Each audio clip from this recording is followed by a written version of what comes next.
What's cracking, guys? Omar Isaf here, back with another video. I hope you are doing well. I want to talk today about one of the biggest strength misconceptions, and that is what you need to do, the volume, frequency, intensity, in order to maintain your strength is actually vastly different than what you need to do in order to increase it. And this is something I think people misunderstand. They think they have to be doing the same thing all the time. So if you have a 600-pound deadlift and you want to maintain that 600-pound deadlift, you should basically be training the same as if you're trying to increase that. If you're trying to get a 620, 630, 640, 650-pound deadlift. And that's simply not true. And this is a trap for intermediate lifters, for advanced lifters, for a lot of people in between. And I'm going to assume in this video today, it does certainly apply towards hypertrophy. I need to know my audience though. I'm making the assumption that all the boys and girls that watch this video, probably their primary goal is getting stronger. They definitely want to get yakety yak, so they have multiple goals. You have multiple goals. But you probably want to get stronger. It would be the primary goal.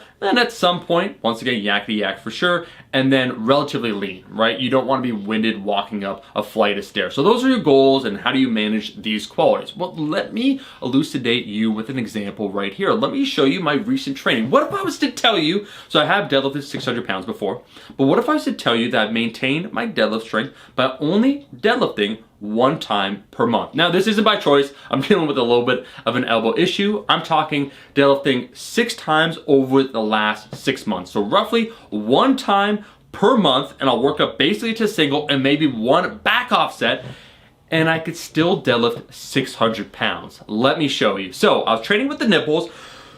I worked up to my top single. It's supposed to be 495, so 5 plates at a RP7, except it moved way too damn easy. And even the nipples, he's like, yo, you need to train harder than that. You need to go up. And he was right.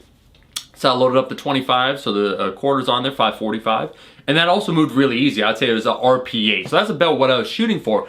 But let's compare this 545 that I did a few weeks ago to when I hit 585. So both of these, the last warm-up of 545 before I hit that PR years ago, and then now 545. And the 545 from a month ago actually moved faster. In other words, I've been able to maintain a high level of strength by not doing a lot of volume. And I think this certainly applies to a lot of intermediate and advanced lifters. Note, I'm not trying to say, oh, hey, you want to increase your strength, just lower the volume considerably and just do one time a month. I'm saying that there comes a time and place, and perhaps you could answer this question for yourself. Are you making progress when it comes to getting stronger? And it's okay if you're not. There are different periods of our life where, people have been dealing with the pandemic. We got to talk about the biopsychosocial model, so the idea that outside of the gym, so variables inside and outside of the gym, can affect your performance, and this becomes more important the stronger you are because you're really trying to overturn all those rocks, right? You're trying to overturn the last little pebbles to get stronger.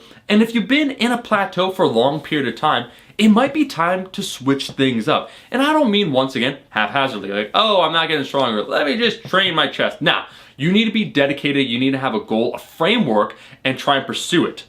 So I don't just mean, hey, I'm not making progress, shit, let me try something else. If you also want to get yakety yak, do a block. So I'm not talking a week or 2 weeks, I'm talking 12, 16 weeks, shut it down. And I'm going to describe in a second how you can still maintain, as I have, the quality of strength while pursuing another goal. And we can flip it around.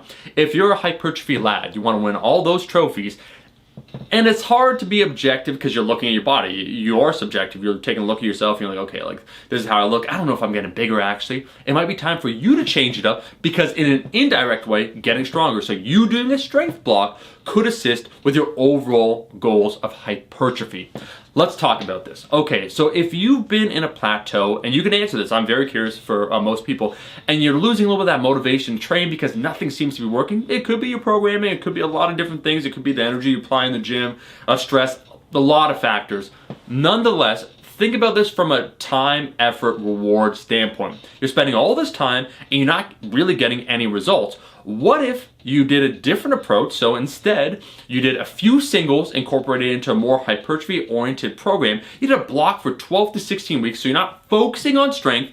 you're relieving that stress. You would still definitely be able to maintain 90-95% of what you had before. You're actively pursuing another quality, which probably you'll make progress on, and that'll make you feel a little bit happier, more motivated, and then you decide if you want to come back to it. I think that makes far more logical sense, and I think people fall into these pitfalls of identity because it's true. People at the very top are talking very specifically, right? If you're a strength athlete, that's what you need to be doing. You might have a little bit of an off season, getting a little bit bigger, but you're basically doing the squat, bench, deadlift all year round. However, if you're a recreational lifter and you have multiple different goals, why not train a different quality?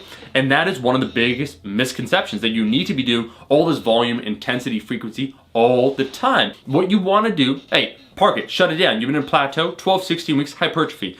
So do less compound movements, so less squat, bench, deadlift, or at least in the rep ranges that you're used to. Increase the overall volume. Have a few singles, so maybe for the deadlift 1 or 2 times a week, working up to RP7, RP8. Same idea with the squat, same idea with the bench press. So you're doing 5 to 6 singles across 2 to 3 movements every single week, and then you're doing a whole lot more volume with a whole lot more variety. So you're not being as specific with the movements you're choosing to do. Find a good hypertrophy program, pursue it as an actual goal for 12 to 16 weeks, and see if you don't feel as refreshed, and see if you're not surprised at how strong you are, how much you're able to maintain your current level of strength. You'll see that you're doing a whole lot of volume before, a whole lot of intensity, and not really getting anywhere. And we're talking about a misapplication of effort, which I think is one of the intermediate pitfalls. And I do use myself as an active example because this is a perfect way to illustrate it, that I haven't been deadlifting very frequently, but I've been maintaining that strength. And once again, that's certainly different than trying to get stronger,